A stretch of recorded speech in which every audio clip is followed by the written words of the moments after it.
রাধে রাধে, রাধেশ্যাম।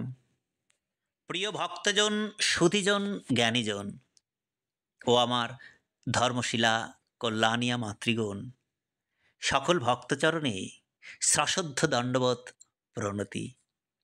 নিশ্চয়ই সবাই ভালো আছেন। ভালো তো থাকতেই হবে এবং ভালো থাকুন, এ প্রার্থনা অবশ্যই প্রতিদিন আমি করে থাকি, যে ভালো থেকে যেন আমরা একটু একটু করে আমাদের এই যে জীবন পথ, আমরা যে পথে নেমেছি, আমরা যেন সেই পথ ধরে আমাদের গোবিন্দের দিকে একটু এগিয়ে চলতে নিশ্চয়ই পারি। এ প্রয়াস তো আমাদের রাখতেই হবে, বলুন। ভগবানও তো তিনি চাইছেন যে আমার ভক্ত যেন আমার কাছ থেকে দূরে সরে না যায়। আসলে দূরে তো আমরাই সরে যাই, কারণ সমর্পণ কি সে বিষয়টাই আমরা বুঝতে পারি না। কিন্তু প্রতিদিন শুধু বলি, চলুন না একটু একটু করে ভগবানের দিকে সমর্পিত হতে এগিয়ে চলি। দেখুন, এর উপরই ভিত্তি করে এই বিষয়টা আজকে এখানে যে ২ নম্বর শ্লোক একটু এখানে তুলে ধরার চেষ্টা রাখছি। কিভাবে ভগবানের দিকে এগিয়ে যাওয়া যায়, ভগবানের বিশেষ ব্যাখ্যাগুলো এখানে কি রেখেছেন, এই বিষয়ের উপরে একটু টানার প্রয়াস রাখছি মাত্র। আজ এখানে রাজবিদ্যা রাজগুহ্যযোগ থেকে আমি ২ নম্বর শ্লোক করার প্রয়াস রাখছি মাত্র। তার আগে একটু মঙ্গলাচরণ সারি সংক্ষিপ্ত করে। জয় জয় শ্রী গুরুদেবাই নমো নমো। জয় জয় শ্রীমৎ ভগবত গীতাই নমো নমো। ওম নমো ভগবতে বাসুদেবায়। ওম নমো ভগবতে বাসুদেবায়। ওম নমো ভগবতে বাসুদেবায়। সর্বকর্ম ফলম শ্রীকৃষ্ণ অর্পণমস্তু। অখণ্ডমণ্ডলাকারম ব্যাপ্তম যেন চরাচরম তৎপদম দর্শিতম যেন তস্मै শ্রী গুরবে নমঃ। অজ্ঞানতিমিরন্ধস্য জ্ঞানাঞ্জনশলাকয়া চক্ষুরুন্মিলিতং যেন তস্मै শ্রী গুরবে নমঃ। গুরুর্ব্রহ্মা গুরুর্বিষ্ণু গুরুদেব মহেশ্বর গুরুরেব পরম ব্রহ্ম তস্मै শ্রী গুরবে নমঃ। বন্দে অহং শ্রী গুরু শ্রীযুত পদকমলম শ্রীগুরুন বৈষ্ণবাংশ্চ চ শ্রীরূপম সাগ্রজাতম সহগণ রঘুনাথম্বিতম তম সজীবম সাদ্বৈতম সাবধূতম পরিজন সহিতম কৃষ্ণ চৈতন্য দেবম শ্রী রাধা কৃষ্ণ পাদম সহগণ ললিতা শ্রী বিশাখান্বিতাংশ্চ চ। বাঞ্ছা কল্পতরু ভস্য কৃপা সিন্ধুভ্যেব চ পতিতানাং পাবনেভ্যো বৈষ্ণবেভ্যো নমো নমো। শ্রীরূপ সনাতন ভট্ট রঘুনাথ শ্রীজীবী গোপাল ভট্ট দাস রঘুনাথ এই ছয় গোসাহের করি চরণবন্দন যা হতে বিঘ্ননাশ অভীষ্ট পূরণ। ওম নমো মহাবাদান্নায় কৃষ্ণ প্রেম প্রদায়তে কৃষ্ণায় কৃষ্ণ চৈতন্য নামনে গৌরতীশে নমো নমো। হে কৃষ্ণ করুণা সিন্ধু দীনবন্ধু জগৎপতে গোপেশ গোপিকা কান্ত রাধা কান্ত নমস্তুতে। তপ্ত কাঞ্চন গৌরাঙ্গী রাধে বৃন্দেবনেশ্বরী বৃষভানুসুতে দেবী প্রণমামি হরিপ্রিয়ে। নীলাচল নিবাসায় নিত্যাই পরমাত্মনি বলভদ্রাং সুভদ্রাভাং জগন্নাথাইতে নমো নমো। ওম নমো বৃন্দাবৈ তুলসী দেব্যৈ প্রিয়া বৈ কেশবস্য চ শ্রীবিষ্ণুভক্তি পদে দেবী সত্যবত্যই নমো নমো। জয় শ্রীকৃষ্ণ চৈতন্য প্রভু নিত্যানন্দ, শ্রী অদ্বৈত চন্দ্র গদাধর শ্রীবাস আদি গৌর ভক্ত বৃন্দ। জয় শ্রীকৃষ্ণ চৈতন্য প্রভু নিত্যানন্দ, হরে রাম শ্রী রাধে গোবিন্দ। হরে কৃষ্ণ কৃষ্ণ কৃষ্ণ হরে হরে, হরে রাম রাম রাম হরে হরে। ত্বমেব মাতা চ পিতা ত্বমেব বন্ধুস্য সখা ত্বমেব, তুমি বিদ্যা দ্রবিণম ত্বমেব, তুমি সর্বমম দেব দেব। ওম শ্রী পরমাত্মনে নমো নমো, ওম শ্রী পরমাত্মনে নমো নমো, ওম শ্রী পরমাত্মনে নমো নমো। হরে কৃষ্ণ। নবম অধ্যায়ের রাজবিদ্যা রাজগুজ্জম যোগ থেকে 2 নম্বর শ্লোক করছি। রাজবিদ্যা রাজগুজ্জম পবিত্রমিদম উত্তমম, প্রত্যক্ষায়াবগমম ধর্মম সুসুখম কর্তুম অব্যয়ম। দেখুন, এখানে বলা হচ্ছে যে এই জ্ঞান এবং এই যে বিজ্ঞান, আমরা বলে থাকি যে যাকে একটা জ্ঞান যেমন শুদ্ধ, এক গ্লাস হয়তো দুধ, সেই দুধ একটা জ্ঞান, তাই না? কিন্তু সেই দুধের মধ্যে যে ভাঙতে গেলে যে তার মধ্যে আরও অনেক কিছু থাকে, যেটাকে যেমন একটা দুধ দিয়ে যেমন পনির হয়, দুধ দিয়ে ঘি তৈরি হয়, এই যে ভেতরের যে বিশেষ উপাদান, এই বিশেষ উপাদানগুলোই হলো বিজ্ঞান। তাই দেখুন, এখানে বলা হচ্ছে যে এই যে জ্ঞান বিজ্ঞান অর্থাৎ সমগ্র সমস্ত বিদ্যা এবং সমস্ত গোপনীয়তার রাজা অর্থাৎ সর্বশ্রেষ্ঠ, এটি অত্যন্ত পবিত্র, সর্বোৎকৃষ্ট এবং এর ফল প্রত্যক্ষ। এটি ধর্মময়, অবিনাশ এবং সুলভ, অর্থাৎ এটি লাভ করা অত্যন্ত সহজ। দেখুন, বলা হচ্ছে যে বিজ্ঞান সংযুক্ত এই জ্ঞান সর্ববিদ্যার রাজা। বিদ্যার অর্থ ভাষা জ্ঞান অথবা শিক্ষা নয়, বিদ্যা হিকা ব্রহ্ম গতির প্রদয়া, সাবিদ্যা যা বিমুক্তয়ে। বিদ্যা তাকে বলে যা লাভ করে পুরুষ ব্রহ্মপথে চলে মোক্ষ লাভ করেন। যদি পথমধ্যে সিদ্ধায় অথবা প্রকৃতিতে কোথাও আবদ্ধ হন, তাহলে প্রমাণিত হয় যে অবিদ্যা সফল হয়ে গেছে। আসলে প্রকৃতিতে কোথাও আবদ্ধ হন তো, তাই তো বলা হয় যে সেটা যখন প্রমাণিত হয়, এইভাবে হয় যে অবিদ্যা সফল হয়ে গেছে। আসলে সেটা তো বিদ্যাই নয়। এই রাজবিদ্যা নিশ্চিত কল্যাণ করে। এই রাজবিদ্যা সমস্ত গোপনীয়ের রাজা। অবিদ্যা এবং বিদ্যার অবগুণ্ঠন, অনাবরণ ও যোগযুক্ত হলেই এর সঙ্গে মিলন হয়। এই বিদ্যা অতি পবিত্র, উত্তম এবং প্রত্যক্ষ ফলযুক্ত। এটা অন্ধবিশ্বাস নয় যে এই জন্মের সাধনার ফল অন্য জন্মে লাভ হবে। এটা পরম ধর্ম, পরমাত্মার সঙ্গে সংযুক্ত। বিজ্ঞানসম্মত জ্ঞান লাভ করা সরল এবং অবিনাশী।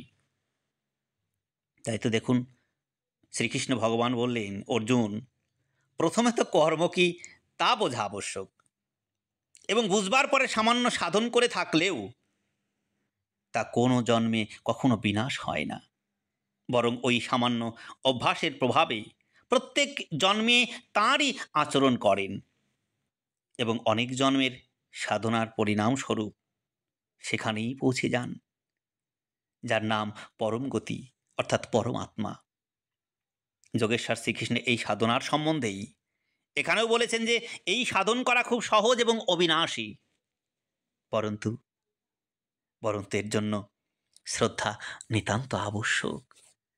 কিন্তু সেই শ্রদ্ধা আমরা বুঝতে পারি তো, আসলে বুঝতে চাই না। ভগবান যেন বলতে চাইছেন, তুমি আমার প্রতি এই যে একটু, একটু করে আমরা বলে থাকি যে গোবিন্দের দিকে এগিয়ে চলি। কিন্তু সেই এগিয়ে চলার যে যে যে প্রধান মাধ্যম আমরা বলি, একটা মানুষের মধ্যে থাকা উচিত, প্রথমত তো তার শ্রদ্ধা, ভক্তি, প্রেম, এই যে এই বিষয়গুলো আমাদের মধ্যে কতটা কাজ করে একবার দেখুন তো। এটা যদি না হয়, না আসে, কিভাবে সম্ভব? আসলে এই সাধন করা খুব সহজ এবং অবিনাশী। কিন্তু বলা হচ্ছে যে এর জন্য শ্রদ্ধা আপনার নিতান্ত আবশ্যক। হ্যাঁ, এই যে রাজবিদ্যা, দেখুন এই বিজ্ঞান সহ জ্ঞান সমস্ত বিদ্যার রাজা। কারণ এটি যথাযথভাবে অবগত হলে আর কিছুই জানার বাকি থাকে না। তাকে তো জানতে হবে। ওই যে ১ম এ বলে এলাম যে দুধ আমরা বুঝি, আমরা জানি এটা সুস্বাদু বটে, এটা খেতে হয়, এটা জ্ঞান। কিন্তু এর ভেতরে অনেক বিশেষ উপাদান লুকিয়ে থাকে। সেটাকে যখন খুঁজে বের করা, সেটা হলো বিজ্ঞান। তাই তো বলা হচ্ছে যে এই বিজ্ঞান সহ জ্ঞান সমস্ত বিদ্যার রাজা। কারণ এটি যথাযথভাবে অবগত হলে আর কিছুই জানার বাকি থাকে না। কিন্তু কতটা সক্ষম হয়েছি জানতে? জানার প্রয়াসই করি না। প্রয়াস তো করতেই হবে। এইজন্য দেখুন এখানে টানছে একটু যে ভগবান ৭ম অধ্যায়ের প্রারম্ভে বলেছেন, আমাকে সম্পূর্ণরূপে জানার পর আর কিছু জানার বাকি থাকে না। ৫ম অধ্যায়ের ৫ম অধ্যায়ের শেষে বলেছেন যে, যে অসংজ্ঞ ব্যক্তি আমাকে ক্ষরের অতীত এবং অক্ষরের থেকে উত্তম বলে জানেন, তিনি সর্বজ্ঞ হয়ে থাকেন, অর্থাৎ তার কিছু জানতে বাকি থাকে না। এতে মনে হয় যে ভগবানের সগুণ, নির্গুণ, সাকার, নিরাকার, ব্যক্ত, অব্যক্ত ইত্যাদি যত স্বরূপ আছে, সেই সব স্বরূপের মধ্যে ভগবানের সগুণ, সাকার স্বরূপ খুবই বিশিষ্ট মহিমাযুক্ত। তাই তো এখানে এই যে রাজগুচ্ছম, দেখুন জগতে রহস্যের যত প্রকার গুপ্ত বিষয় আছে, তাদের মধ্যে সর্বশ্রেষ্ঠ রাজা হলো এইটি। কারণ জগতে এর থেকে শ্রেষ্ঠ আর কোনো রহস্য নেই। যেমন একটা দৃষ্টান্ত যাই, সুন্দর একটু দৃষ্টান্ত দেখবেন যে এই যে আমরা অভিনয় করি, হ্যাঁ? বা অনেক চলচ্চিত্র অভিনেতা, নাটক অভিনেতা এগুলো আমরা অনেক দেখে থাকি। আমরা বুঝিও বটে। যেমন ধরুন যে একটা নাটকে সবার সামনে অভিনয় করতে, করতে কেউ হয়তো তার নিজের আসল পরিচয় দিয়ে ফেলল। কিন্তু সেই সময় তার আসল পরিচয় গোপন রাখারই কথা। তাই না? একটা নাম আমরা আমাদের যে আসল নাম, আসলে সেই নামটা কি আমরা আমাদের নাটকের মধ্য দিয়ে বা চলচ্চিত্রের মধ্য দিয়ে সেই নামটা কি আমরা প্রকাশ করি? করি না তো। অন্য কোনো নাম ধরে আমাদের পরিচালক যারা আমাদেরকে নাটক অভিনয় করার করে করে রাখেন, তারা যে নাম দেন, সেই নাম দিয়েই কিন্তু আমাদের প্রয়াস করতে হয়। তাই না? এজন্য এখানে দেখুন একটু এইটা আনার যে নিজের আসল পরিচয় দিয়ে ফেলল। কিন্তু সেই সময় তার আসল পরিচয় গোপন রাখারই কথা। কারণ নাটকে নিজ পরিচয় গোপন রেখেই শিল্পীকে চরিত্র অভিনয় করতে হয়। নিশ্চয়ই তাই। তেমনি ভগবানও যখন মানুষ রূপে লীলা করেন, তখন ভক্তিহীন মানুষেরা তাকে সাধারণ মানুষ বলে মনে করে অবজ্ঞা করে থাকে। তাই ভগবান তাদের কাছে নিজেকে প্রকাশ করেন না। কিন্তু যারা ভগবানের একান্ত প্রিয় ভক্ত, তাদের কাছে ভগবান নিজেকে প্রকাশিত করেন। এইভাবে নিজেকে প্রকাশিত করাই হলো অত্যন্ত গোপনীয় ব্যাপার। এরপরে বলছেন, পবিত্রম ইদম, এই বিদ্যার ন্যায় পবিত্রকারী আর কোনো বিদ্যা নেই। অর্থাৎ এই বিদ্যা পবিত্রতার শেষ সীমা। অত্যন্ত পাপী এবং দুরাচারীও এই বিদ্যার সাহায্যে অতি শীঘ্রই ধর্মাত্মা হয়ে ওঠে, অর্থাৎ পবিত্র পবিত্র হয় এবং শাশ্বত শান্তিও লাভ করে। তাই তো দেখুন এখানে ১০ম অধ্যায়ের অর্জুন ভগবানকে পরম পবিত্র বলেছেন।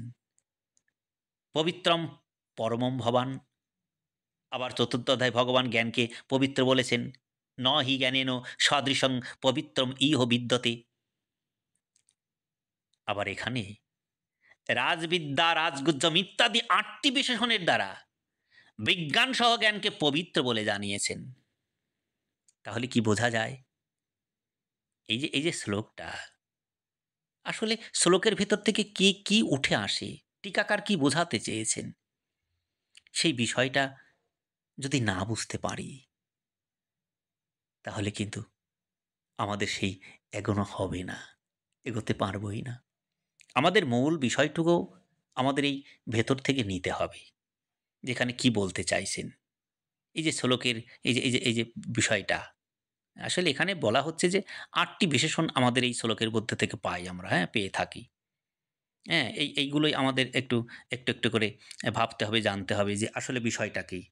বলা হচ্ছে এখানে রাজবিদ্যা, রাজগুজ্জম ইত্যাদি ৮টি বিশেষণের দ্বারা বিজ্ঞান সহ জ্ঞানকে পবিত্র বলে জানিয়েছেন।